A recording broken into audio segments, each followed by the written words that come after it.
Hi guys, let's see how to allow changes to a particular cells only, or a particular column only, or a particular row only in Google Sheets.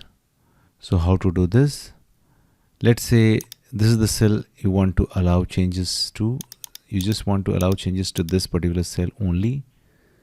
Then how to do this? Just select the whole thing and just deselect it, and then click on data and click on protect seats and ranges.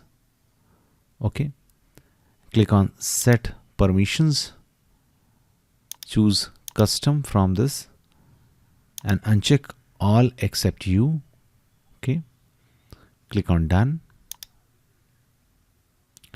Now this cell only can be changed and no one else.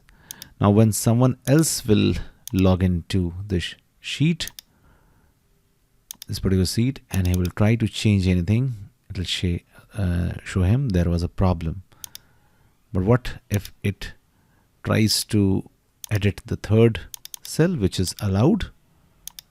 Then it is allowed. Okay, so this particular cell only can be allowed. Similarly, you allow changes to a particular row. Just select it and just select the whole thing and just uncheck the whole row and click on data and protect it.